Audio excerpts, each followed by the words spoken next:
Hello everyone, in this video I'm going to show you how to remove your phone number from Discord. So first of all, open up the Discord app. Now once you're in the app, click on you at the bottom right here, click on it. Now in here, click on the settings button on the top right, and in here click on account. Now in here you will see phone right here. Now in here just click on it. Now in here you will have the option saying remove phone number, click on it. Now in here you will have to simply type in your Discord password. And after you typed in the password, click on done.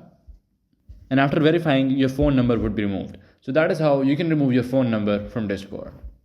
Hello everyone, in this video I'm going to show you how to remove a phone number from your Discord account. So first of all, open up Discord. Now once you're at Discord, click on the settings button right here, click on it. And in here you will have your phone number right here. Now for that purpose, just click on remove. Now in here you will have to type in your Discord password for confirmation. Now after you type in the password, click on remove.